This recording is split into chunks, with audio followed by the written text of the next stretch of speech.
好，欢迎您回到新闻大白话的节目现场，我是钱子，介绍这1个小时的来宾。首先是资深媒体人董志森，大家好，以及国际政治专家赖岳乾老师。主持人好，各位朋友大家好。另外是前海军舰舰长吕礼师。主持人好，各位观众大家好。好，赶紧来关心以伊战争哦。我们看到伊朗的报复哦，现在不断的袭来。他说已经发射了法塔级音速飞弹哦。突破了以色列过去神话一般的防空系统。我们看到这是18号来自于伊朗革命卫队的宣布哦。透过画面，您也可以看到在暗空中，这所谓的法塔级音速飞弹穿透了以色列的铁穹防空系统。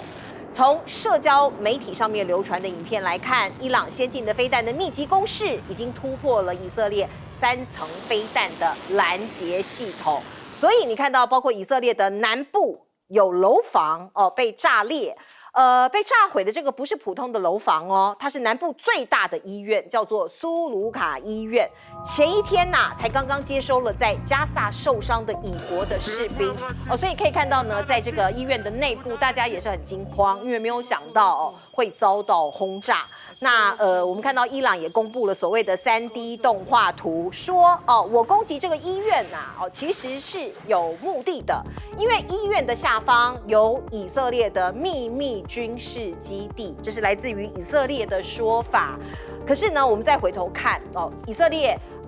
过去这1年多，超过1年了吧，他不断的在这个加萨投掷各种的飞弹，也攻击医院，也攻击难民营，说法也一样哦，说这个难民营啊，这个医院底下啊，有这个所谓的哈马斯的基地，有秘密的军事基地，所以两边就是以眼还眼，以牙还牙哦。我们当然不希望看到这样的状况，可是必须讲哦，这个两边哦现在打得不可开交。伊朗的革命卫队警告以色列哦，你要立刻疏散哦。迪莫纳核电厂地区，不然我就动手了。那我们再来看看，包括这2国的战争，遭袭的伊朗国家电视台，因为伊朗国家电视台也被飞弹击中了嘛，哦，那他就说，我要立刻来做你这个德黑兰将袭击以色列的电视台哦。两边你打我的医院，我也打你的医院；你打我的电视台，我也打你的电视台，大概就是这样子的一个动作哦，就是以眼还眼，以牙还牙。那我们看到伊朗那个时候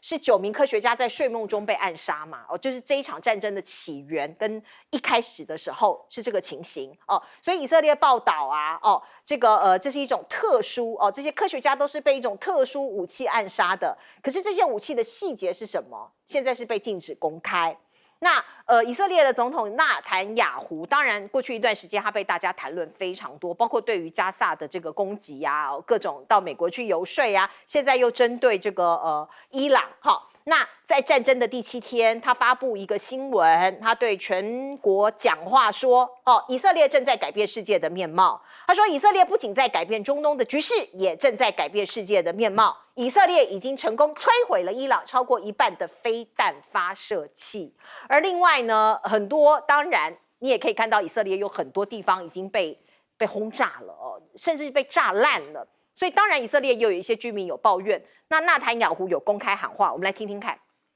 יש אנשים שלצערנו גם נהרגו, משפחות ששכלו יקירים, אני מאוד מעריך את זה. כל אחד מאיתנו נושא מחיר אישי, ולא פסח על המשפחה שלי. כן, פעם שנייה שבני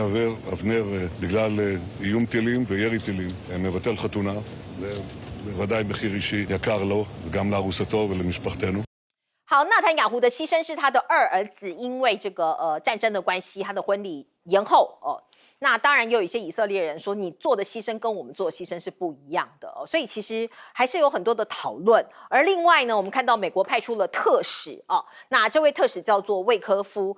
跟伊朗的外长做一些意见的交流，试图缓解这个紧张的局势。可是伊朗的外长就讲了，他说伊朗不会回到谈判桌，除非以色列停止这个所谓的军事行动，才有可能。要不然没有办法我们还是会继续攻击，继续打这个导弹。那白宫发言人就说，总统将留出2周的时间进行外交磋商，然后再决定是否对伊朗发动打击。因为昨天我们都看到了嘛，川普说已经决定要这个对伊朗做某种程度的这个攻击，可是最后的决定权要2个礼拜之后再决定。哦，所以我们看到会不会出兵这件事情都还在未定之天。而另外呢，纽时的评论是说，这是争取外交扩大军事筹码，所以有2天的时间哦，包括派出特使啦，哦，各种方方面面的一个斡旋呐。我们再来看看，包括哦，川普是不是考虑按下按钮呢？哦，他追问幕僚说，如果我发射这个所谓的大型的钻地弹，哦，大家看到这个钻地弹，是不是就可以摧毁伊朗的福尔多核设施呢？因为大家知道，这个伊朗的核设施是在地底下的哦。那五角大厦的官员告诉他说，有信心会成功哦。可是现在川普还在举棋不定哦，不知道川普是否完全相信。那伊朗的回应是什么呢？哦，伊朗公布了这个地图，中东的地图，上头每一个地方都是美军在中东的驻地哦，军事基地。他是回应这个美国要空袭的威胁，我觉得你如果来弄我，意思就是我也去弄你。所以在美国在这个中东的这些4万名军人，可能 maybe 他们的生命也会受到某种程度的威胁。而另外我们看到前美国总统国家安全事务助理弗林他就讲他说如果你可以击败伊朗，就有利美国专注应对中国。所以有些人也是好战分子，也在鼓吹说打打打，可是现在川普还在举棋不定。来请教赖老师。先看一下这个以色列的防导能力它越来越显示出它的弱点了第一个就是在前几波的攻击中，它消耗很大量。那另外一个部分里面就是伊朗拿出来的这个看家的武器是看起来速度越来越快，而且精准度越来越高。也就是目前来讲，这个法塔跟尼什一个是1300到1500左右，一个是2000公里的。法塔它的音速可以到13到15左右，所以又比这个反导系统的速度还要更快，也就是飞得更快，然后又可以到1400-1500公里，然后另外一个可以到2000公里左右。所以以色列的防导的能力开始呈现出它的漏洞了，它的破绽。那我们也看到了以色列本身的战损已经一直在扩大了，因为伊朗的这个导弹的攻击的精准点已经越来越明显。例如说前段时间打到以色列的中科院，然后到昨天就把他们的钻石中心打掉了。钻石中心在以色列来讲其实是蛮重要的。那也就是说，接着他已经说要打电视台，因为伊朗的电视台被打了 ，CNN 也派记者进驻伊朗的电视台去看，那整个电视台都被毁掉。现在的情况就是以色列的电视台目前来讲有2个电视台伊朗已经说我就是要打你。那现在看以色列能不能防得下来。有关于医院被炸的一个问题就是说你可以看到当时以色列指责哈马斯，就是说那个医院被炸是因为你的武器放在那里，你底下有那些军事设施。现在同样的，伊朗也是指责以色列说你的军事设施就是放在这个医院底下，还有就是你医院旁边也把重要的军事设施放在那边，把医院作为人质一样来去保护。那你既然可以攻打这个加沙地区的哈马斯的就是这些医院，那我当然也可以攻打你那你会发现，全世界的舆论里面就很难单独的去谴责伊朗，因为如果他要谴责伊朗的话，他就同样的会被检视出说，那你当初为什么没有谴责以色列？这个就构成西方舆论上的一个弱势了。过去西方的舆论通常喜欢用2个标准可是问题是在于，当以色列去打这个医院的时候，西方人没有谴责以色列。所以当伊朗去打以色列的医院的时候，你西方人因为之前没谴责，他现在很难谴责这个就是2个标准的后遗症。我觉得西方的媒体在这部分里面要检讨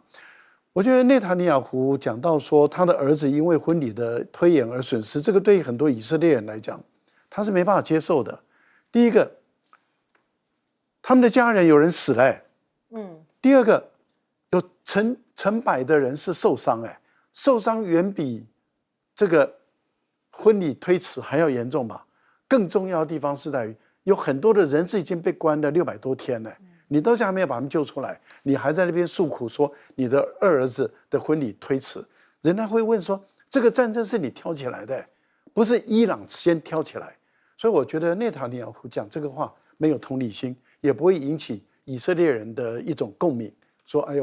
我们应该要共体时艰，因为现在在以色列人里面有更多人认为说，事实上就是你挑起来的嘛。所以内塔尼亚胡他的国内并不是声音都是一致的，相反来说的话，伊朗内部的声音反而比较一致了。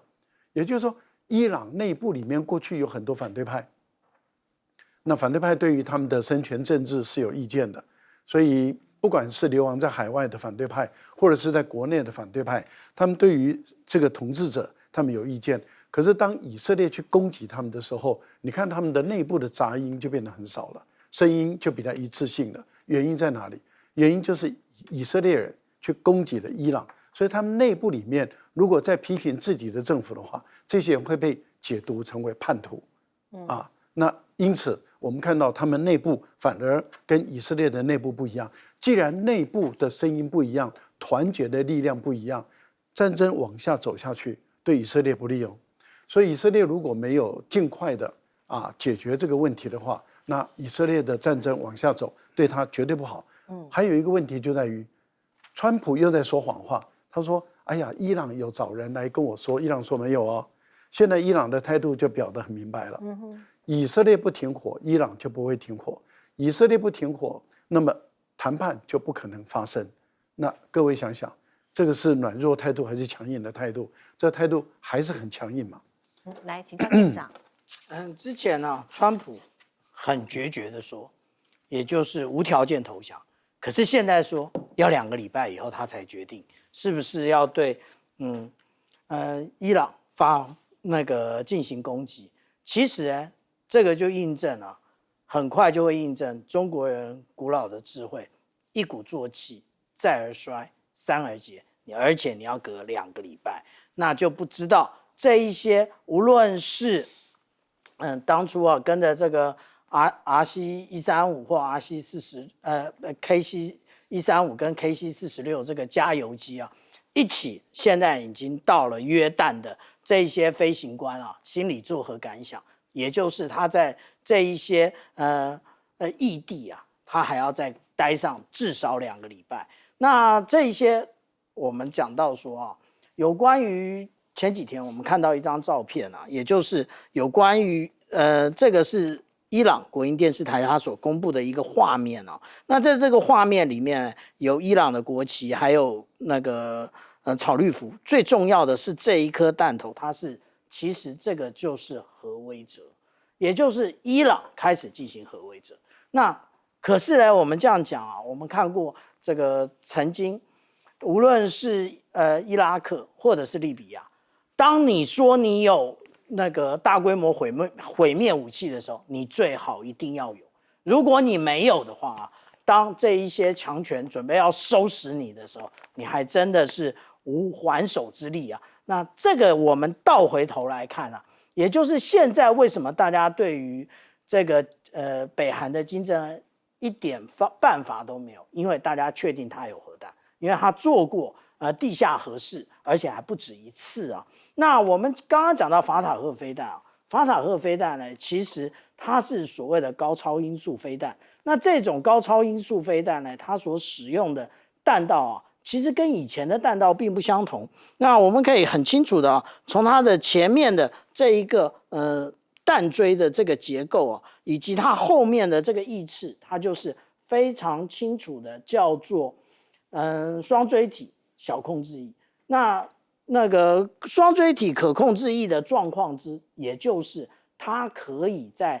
空中直接改变它的一个攻击的轨迹。那如果这样改变攻击的轨迹的话，你之前你所测出来的弹道跟后面它所攻击的目标不完全相同。那这种飞弹并不是完全没有解决的方法，它解决的方法也就是高温，也就是因为它的飞行速度很快那我们可以透过它跟这个空气摩擦的速度了解它现在的位置。这个也就是现在为什么川普不断的推那个金琼，他其实就是要解决这个问题。是，来，董哥。今天看到最好笑的新闻就是我们可以看这么长的一段时间以色列在加沙走廊大肆屠杀，炸了多少医院，还炸了多少的那个难民营，死了都是妇女跟小孩。目前总计数了大概5万多人，有一大半以上都是妇女跟小孩啊。那他们昨天医院被炸了，他的国防部长卡兹就出来讲骂伊朗最高领导人哈米尼所死的，他是现在希特勒。全球没有人讲话。如果是朱立伦讲，全球都出来讲话了。怎么可以骂人家希特勒？现在是以色列的国防部长讲，请问德国驻台代表处在哪里啊？法国代表处在哪里啊？荷兰代表处在哪里？朱立伦讲，你们都扑上来了。各位可以看到，这些人让人家瞧不起、鄙视啊，对不对？希特勒原来是德国的国宝你知道德国的总理出来讲他称赞以色列偷偷称赞了。他说以色列正在替我们大家做一个脏活。什么叫脏活呢？这种肮脏的事情我们不会做，有个人偷偷给我们做，我们每个人都好高兴这是德国总理讲。德国是一个民主先进的国家嘛，大家可以看到他的龌龊跟下流。我讲真的就是这样。你今天看到你的不公平嘛，对不对？可是如果我们讲这个有时候觉得很痛心，因为这些都是我们很喜欢、很崇拜的国家。现在全世界面目改变了。那这一次看到了以色列他做的事情，其实最主要的原因是什么？因为他在加沙走廊现在已经再打下去，好像全球大家也看不下去了，你也没有什么更深的进展了。纳坦雅胡在国内其实如果要选举，他是选不上的。可是他靠一场战争来维护自己的权位。那战争打了以后，那他就继续当总理那现在他就挑更大的，他更大的用意当然要拖美国下水嘛。那美国现在川普就在考虑我要不要下水。川普本来想说我不要下水，可是我先打了。那这个打了当然很莫名其妙。为什么？因为6月15号美国要跟伊朗谈第6度的核子协议，结果你13号就打了，那让伊朗错觉嘛，认为说至少在谈判还没有破裂之前，我不会被打嘛，你就这样偷袭。当然美国也是开始很不爽，可是看说好像打得不错那我们是不是趁机？那我趁机下去帮以色列，到时候我就宣扬，你看我把伊朗给打败了。可是大家想想看，美国国内不一定这样想只有16%的人赞同打伊朗，60%的人不赞同所以你如果看这个，这就是现在川普现在想打又龟缩不前的因为下来有期中选举嘛。那我们今天看到，其实这种国际社会让人家看不起，为什么？因为大家都在挑是不是有机会打他？但是大家要记得一件事国际原子能总署是每天派人去看伊朗的这些核设施，他们派调查员每天在，而且每天都看好几次，他们没有看到伊朗要做他们有浓缩铀没有错甚至浓缩铀可能超过其他国家的标准，可是他今天公开出来讲，我们没有看到他要做但是要打他的人打了以后，然后全世界的媒体说以色列先发制人。先发制人就是我打了你再说啦，然后我都在讲说，因为你等一下会打我。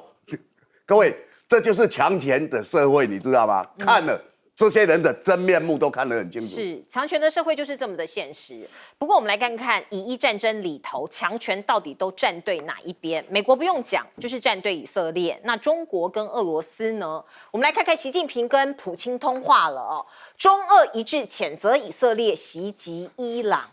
你可以看到呢，包括2个人也同意现在的局势需要降温所以站队也蛮明显的。另外呢，普京说俄中今年将会举行联合军演，要加强军事技术的合作那这个双方已经规划总额高达2000亿美元，大概是6.5兆台币的投资项目，并且呢，俄中定期举行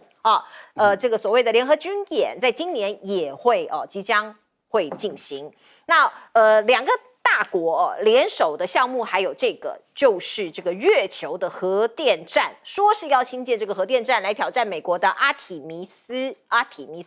那另外呢，我们也来看看呢 SpaceX 这个是 Elon Musk 的，结果又出现了坏消息。19号，他在墨西哥湾沿岸的制造与测试这个设施中发生爆炸。它原定呢是第10次飞行测试，结果呢在进行地面发动机点火测试的时候突然起火，你看到一团火球，这个导播也让我们看到了现场的画面哦，引发巨大的爆炸，并且摧毁整具火箭。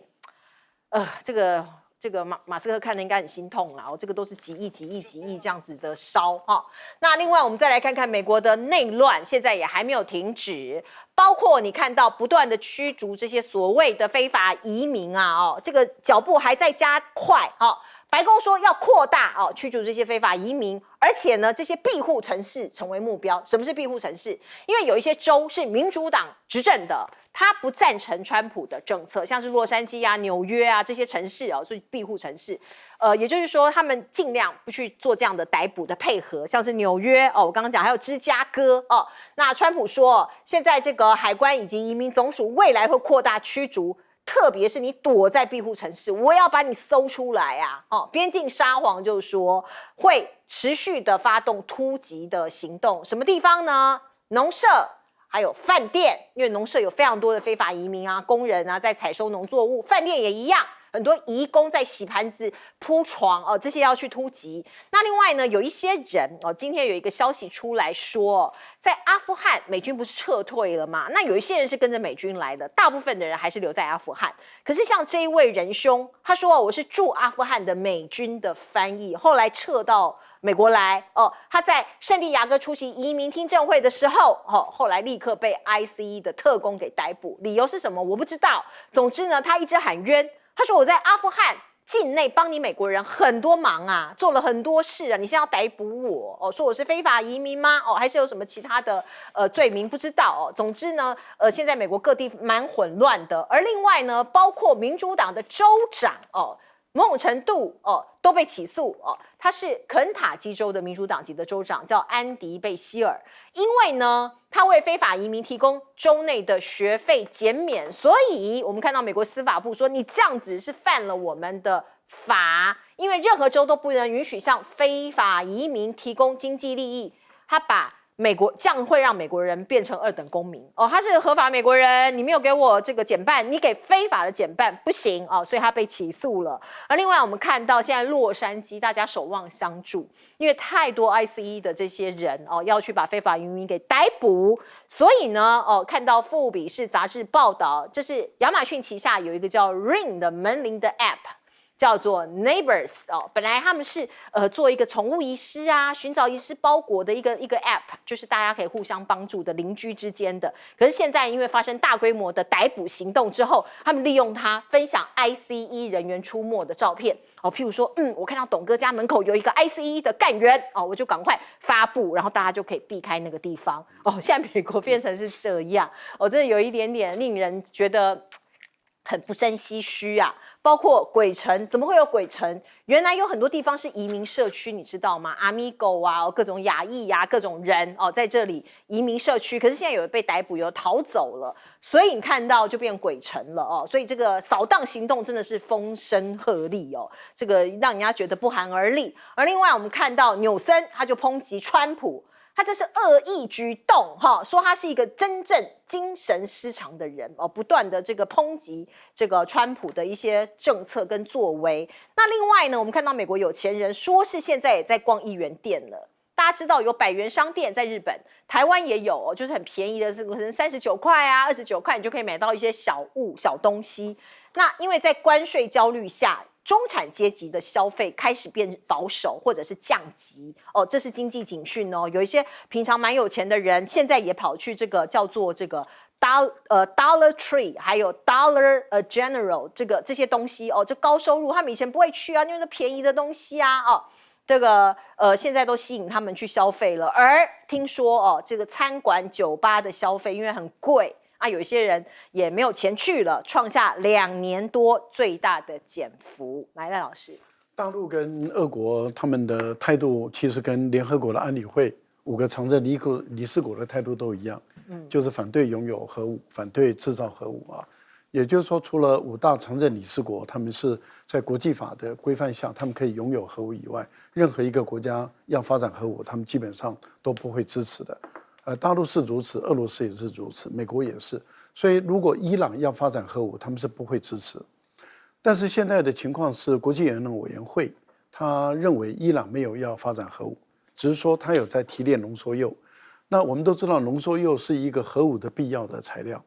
它的风度提高到95%的时候，那它马上就可以做出核武了。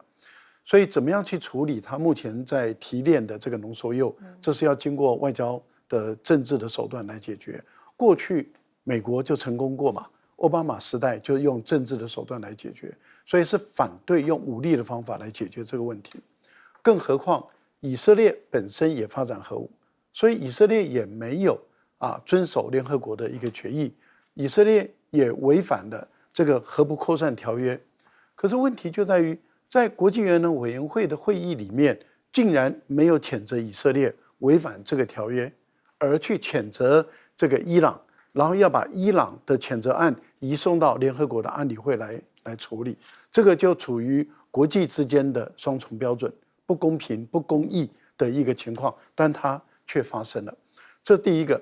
第二个呢，就是以色列即使是如此，也应该由联合国的安理会来处理。以色列没有权利去直接侵犯、直接片面的用武力来去攻打这个伊朗，说要摧毁掉你的核设施。那因此大陆在这部分的立场是很明确的。中国大陆跟以色列关系其实维持很好，也跟伊朗的关系也很好，也跟过去伊朗的死对头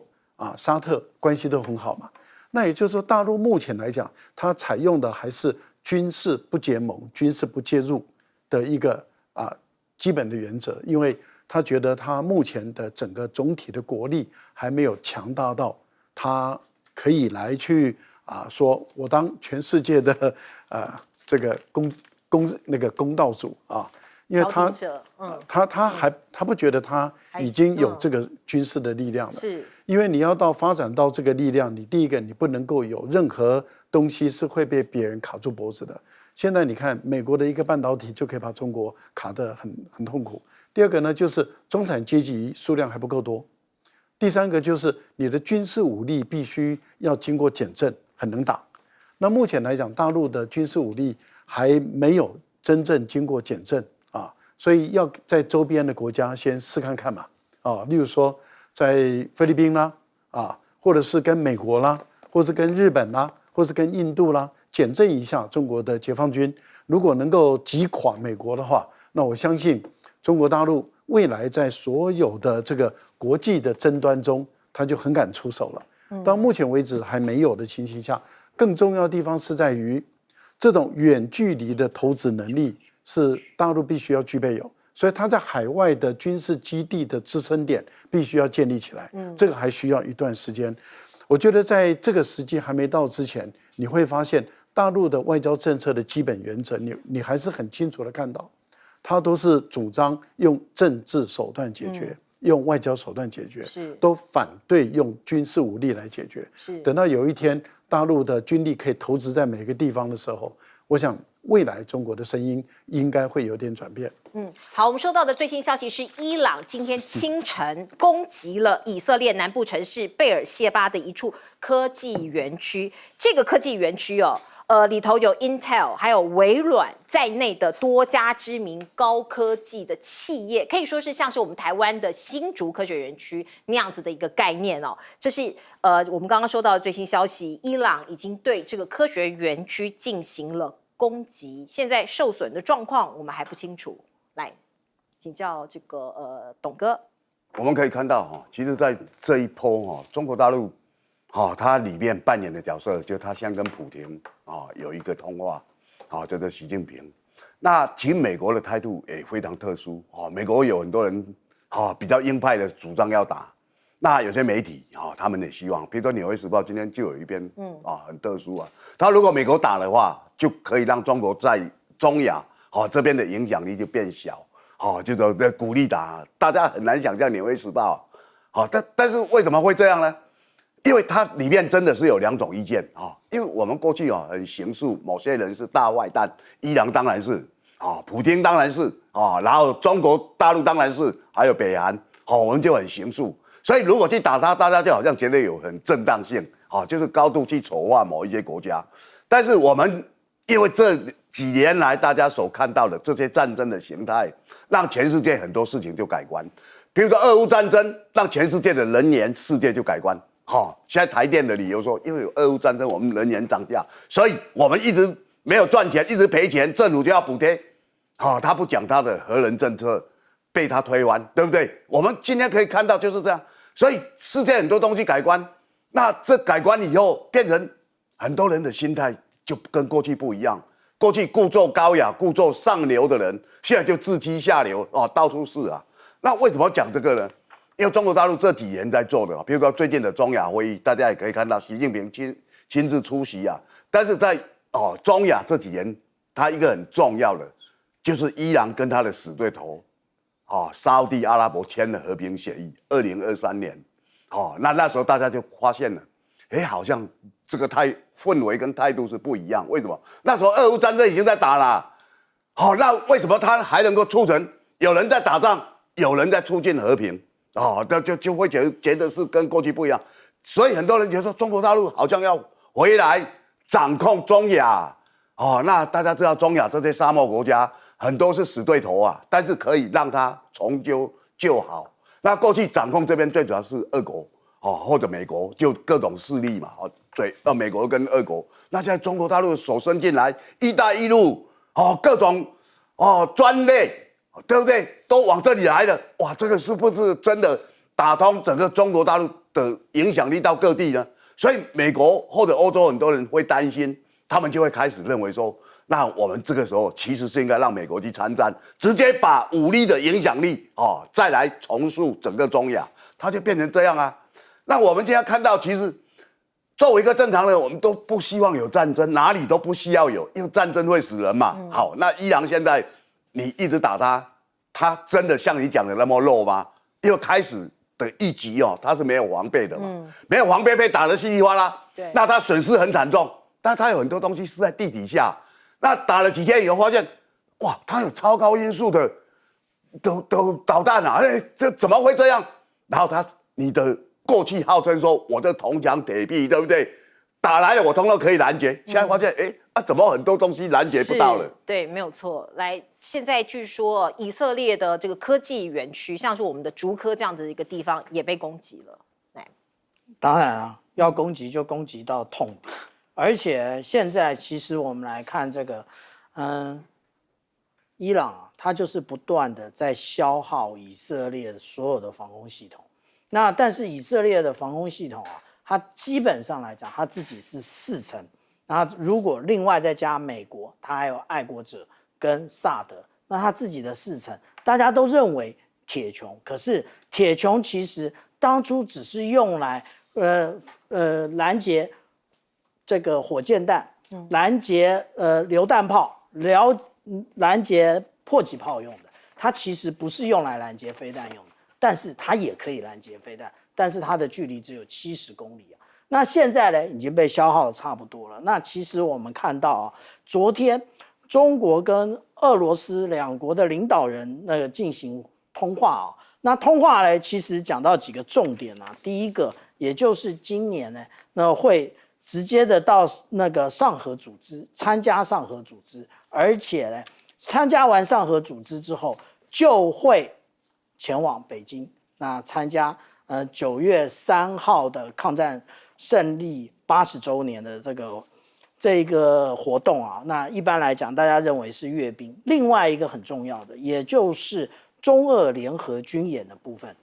有一个怀疑现在是不是在做？为什么这么说呢？因为其实我们来看这是前几天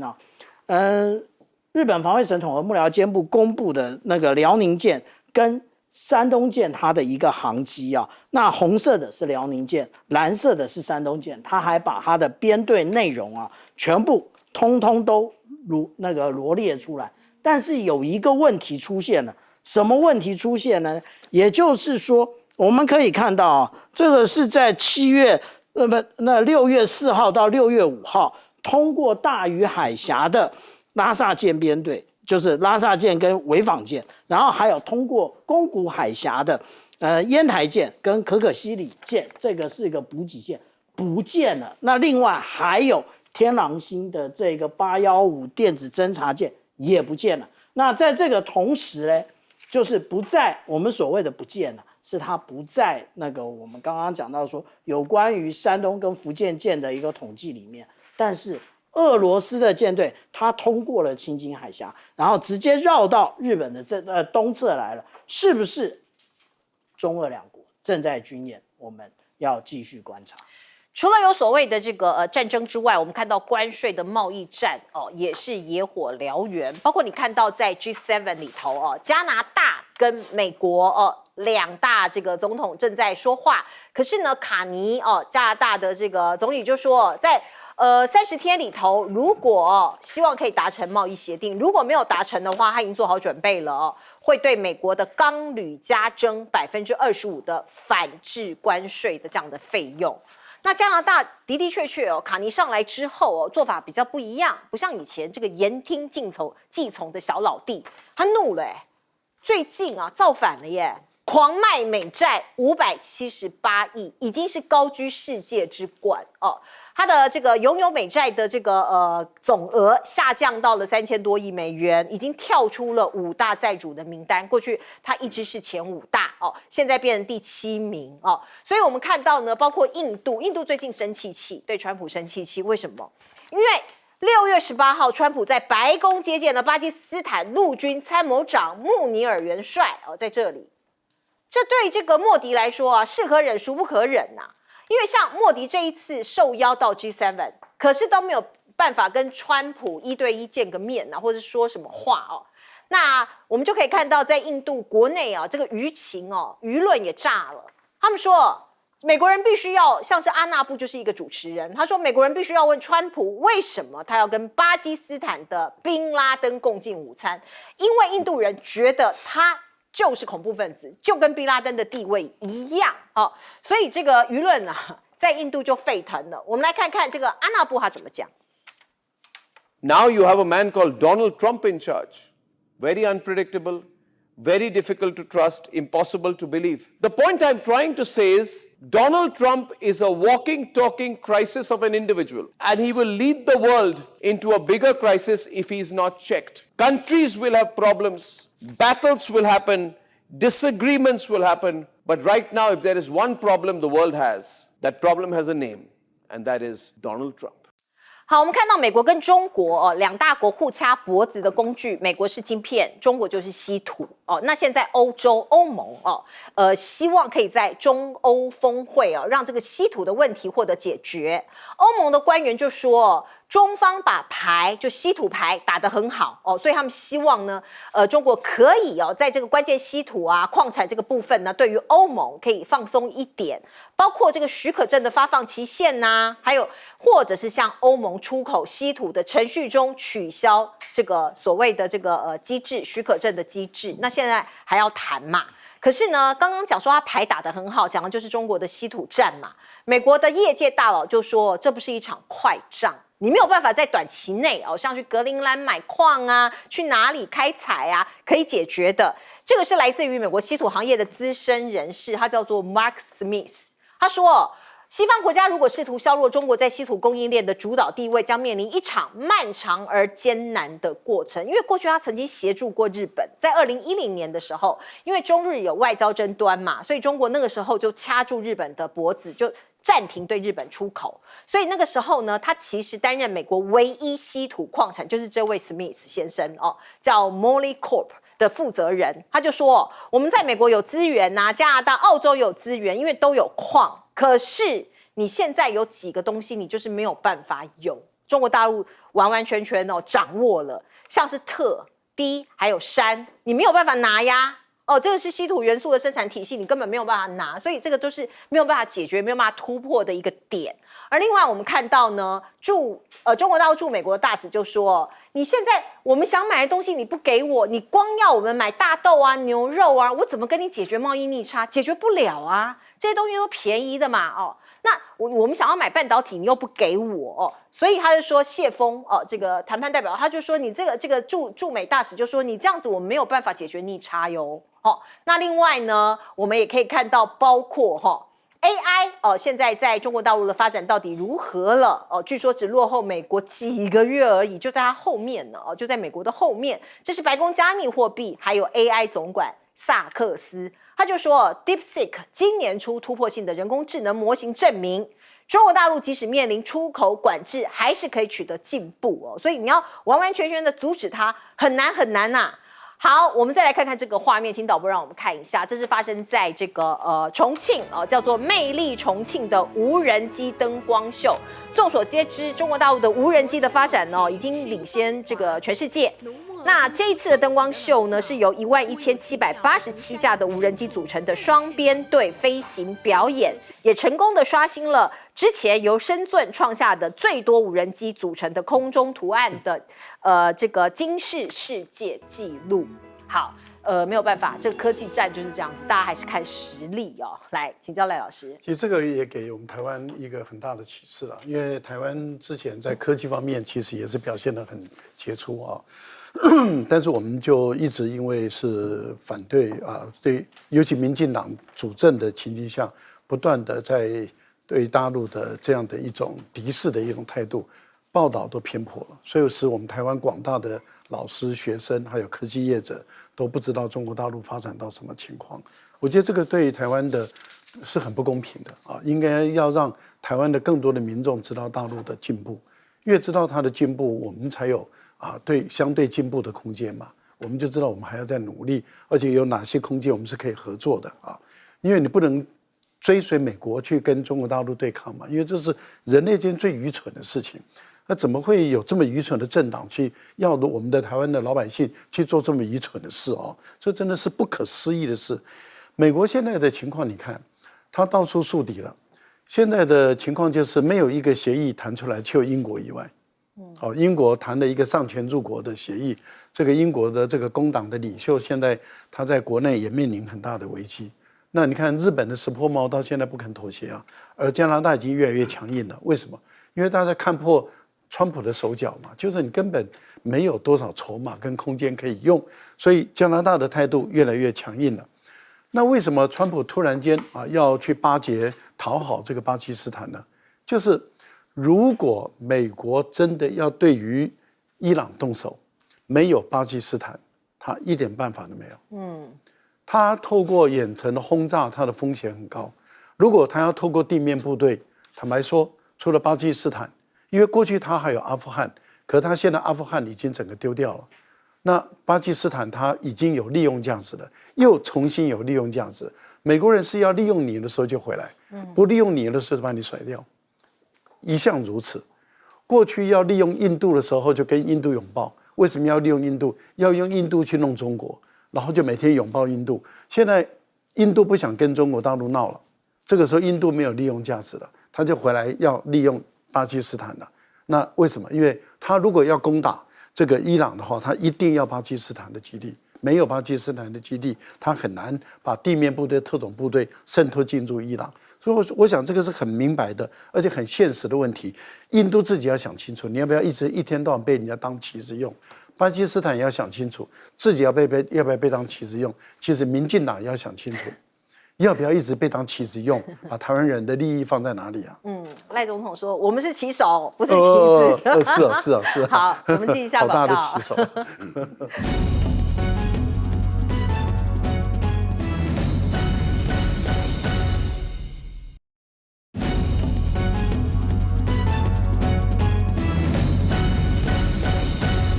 请教董哥怎么看？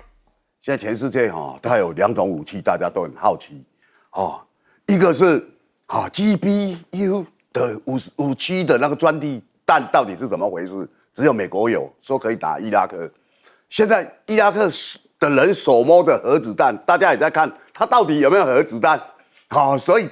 大家现在心里都忐忑不安。如果这些东西都拿出来的话，恐怕第3次世界大战就要出现了。但是我跟各位朋友讲其实和平还是最重要的。好，那大家看现在各国的方式，就说你有什么秘密的武器？中国大陆那时候被欧盟把它欺负得很惨啊，他没有拿出他的稀土的武器出来，他拿来对付美国，因为美国才是最主要的国家。怎么讲？大家回想7年他们抵制他的电动车，中国大陆电动车世界最好，欧盟都不准卖我们这里，除非把电池的秘密配方告诉我们。这些无耻的国家提出这样的主张啊，各位，他就这样，中国大陆不接受，他们好课35关税，要不然我们欧洲的车子都没办法存活了。中国大陆不吭声，我们西班牙的猪肉，法国的酒后不开车啊，各位朋友，法国的酒，你们这些葡萄酒，我们得做一个抵制。大家觉得说好像也还好啊，中国大陆的杀手锏没有拿出来，各位。战争有时候杀手锏要放到最后，要欺瞒你的敌人啊，对不对？以色列欺瞒他的敌人，假装让美国在伊朗在谈判的时候，之前就打你了，偷袭嘛。那这个不光明磊落的动作，西方的媒体都写说，哎呀，鲜花智人。对了，普丁也是讲他鲜花智人，欧洲媒体都谴责他。普丁说你们成群结队已经到我的边陲了，对不对？乌克兰在加入北约，那飞弹就对准我了，我当然先打。大家骂，全世界都骂，抵制他。各位朋友，你看到什么叫强权吗？这2、3年大家真是大饱眼福啊！我当记者这么久，我看了也是，一个头2个大。最后我到底要相信过去的上流社会的这些国家，还是现在他们表现的行为？真是摇头叹息啊！好，我们进一下广告。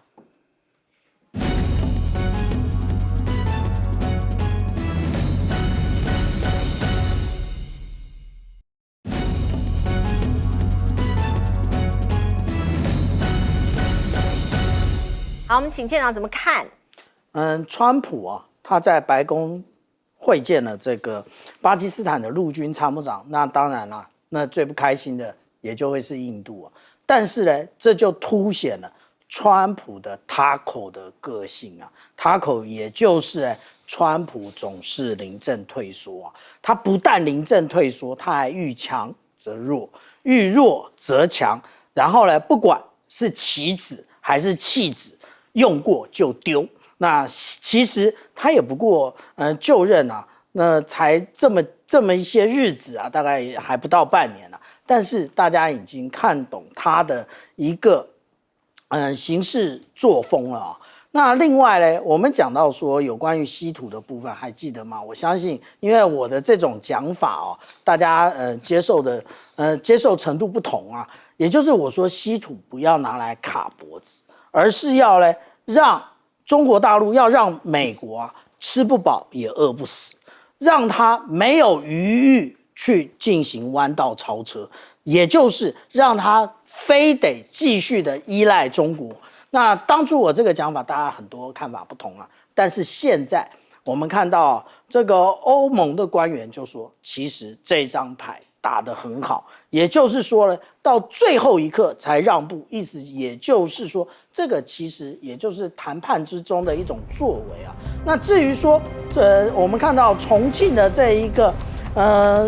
无人机的这一个活动啊，那数量是一个重点，但是另外一个重点，它是集群无人机啊。